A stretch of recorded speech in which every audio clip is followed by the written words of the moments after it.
Hello, thank you so much for clicking on this video and for watching this poster session. My name is Mariagna Bornegal-Naut, and I will be representing the research committee of the Pediatric Hospital, Dr. Hugo Mendoza. And today we will be talking about the link between repetitive behaviors and interpersonal skills in autism spectrum disorder. Autism spectrum disorder is a set of conditions that affect early childhood, and it is characterized by difficulties when it comes to the social interaction and communication. And it also presents itself with repetitive patterns of behavior and very restricted interest. These patterns of behavior, along with other kinds of behavior, influence the expression of symptoms that characterizes this spectrum. But it also affects mainly the integration of social skills in the environment of people who are diagnosed with ASD.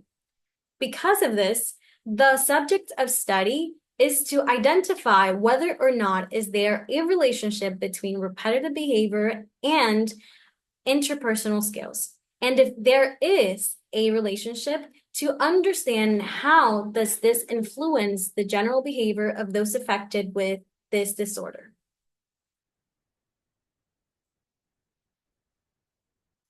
This study is a cross-sectional, retrospective, and analytical study that was conducted using the Autism Brain Imaging Data Exchange number 2, which is a database that includes information of 487 individuals with ASD and also has a control group that is composed of 557 individuals who are not diagnosed with ASD. All of this information was obtained from 16 different international institutions. When it comes to the variables that were studied, there are age, sex, repetitive behaviors, and interpersonal skills. When it comes to the repetitive behaviors that were taken into consideration to study, there are the stereotyped behavior, compulsive behavior, ritual behavior, interest restriction, and self-injury. When it comes to the interpersonal skills that were taken into consideration to study, there are socializing, coping, personal skills of daily living, community skills of daily living, and domestic skills of daily living. The results or the data that were studied came specifically from the Repetitive Behaviors Scale Revised Subscale Scoring System and from Violent-2, which are two different databases that were found on the IBIDE number 2.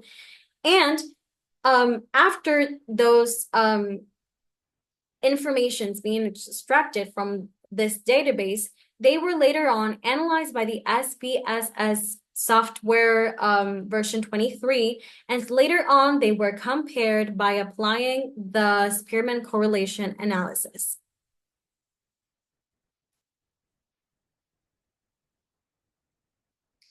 The results have shown that in individuals with ASD, repetitive behaviors have a significant inverse relationship with intrapersonal skills, interpersonal skills, and domestic skills of daily living.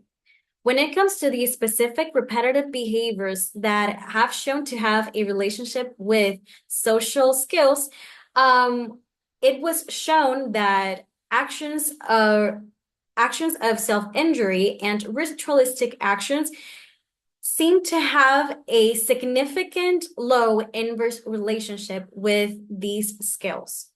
On the other hand, when it comes to the control group, the only relationship that was identified was a relationship between these skills and ritualistic actions. Other than that, there were no other relationships that were found in the control group.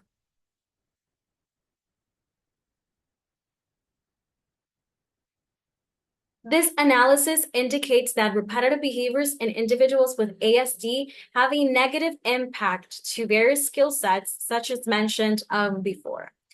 So what does this relationship means? Well, the inverse relationship or the negative relationship that was identified means that in an individual who has ASD, if this individual has higher levels of repetitive behaviors, that means that they might have a bigger or a more a high risk of having difficulties when it comes to developing and executing social skills. Also, it was one of the findings highlighted that specific repetitive behaviors have a more pronounced effect on the difficulty of the execution of these skills. And these specific behaviors, just like I mentioned before, were actions of self-injury and ritualistic actions.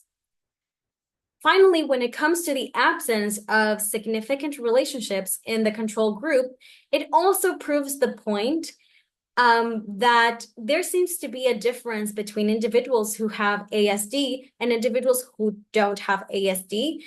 When it comes to the underlying neurological or neurodevelopmental process of both individuals, which it proves the point that both groups might have differences when it comes to this developing process itself.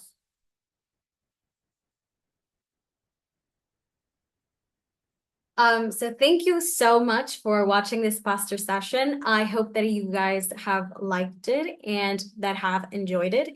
If in case you have any comments or questions or any kind of doubts, please let us know by commenting, by making those comments through our exhibitor portal. And thank you so much for clicking and passing by. Thank you.